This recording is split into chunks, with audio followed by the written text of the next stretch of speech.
In previous videos, we focused on 5/7 and 7 diminished 7, but a seventh can be added to any triad.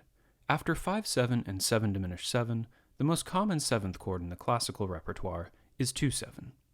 Like any seventh chord, 2/7 adds richness to the harmony by introducing a dissonance. It also offers new contrapuntal possibilities. For example, similar to 5/4-3, 2/4-3 presents a lush alternative to the rarely used hollow 2/6-4 chord.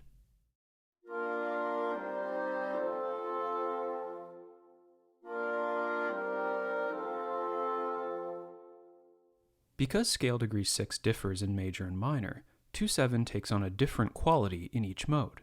In major keys, it presents as a minor seventh chord, and in minor keys, it presents as a half diminished seventh chord.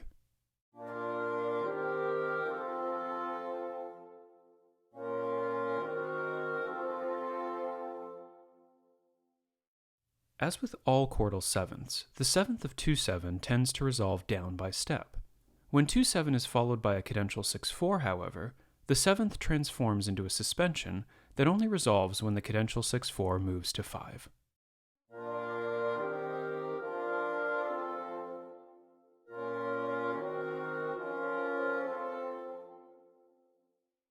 Notice how scale degree 6 in the minor mode example moves down by step. This is to avoid the interval of an augmented second between scale degrees 6 and 7. As always, it's important to contextualize rules from the perspective of human perception. There's nothing wrong with a melodic augmented second per se, but in a diatonic context it tends to stick out due to its unique quality, and can be difficult to tune in vocal settings.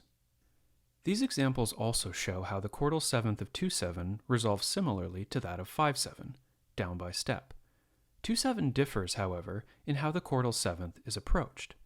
Whereas composers often leap to the seventh of 5/7, they tend to treat the seventh of 2/7 more carefully, most often preparing it by common tone in the same voice. The same goes for seventh chords built on other scale degrees, as can be heard in this example from Mozart's Piano Sonata in F.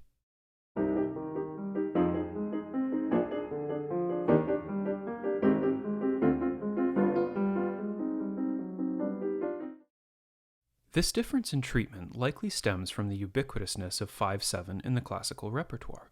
Listeners have become so familiar with its general sound that the effect of its dissonant seventh is softened. In general, composers should be sensitive to how dissonant treatment affects the overall sound. Sevenths approached by common tone or by step sound relatively smooth and are easier to sing, and sevenths approached by leap sound more accented. In most cases, seventh chords make voice leading easier, but one notable exception merits attention, when 4/7 progresses to 5. Here, the danger of parallel fifths leads to a unique solution, leaping a fifth in the tenor voice.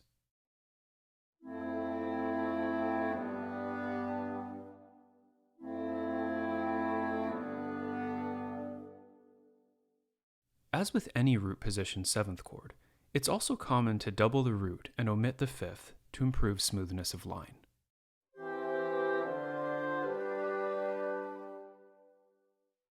As these examples show, seventh chords in the classical style bring with them specific voice-leading challenges. In some musical styles, however, seventh chords arise less from contrapuntal lines and more from harmonic shading. Take this rendition of Oscar Hammerstein's Softly as in the Morning Sunrise by Canadian pianist Oscar Peterson, in which the consistent use of chordal sevenths is integral to the harmonic idiom, and voice leading is treated less strictly. Note also the presence of additional thirds to create 9th, 11th, and 13th chords as another means of harmonic expression.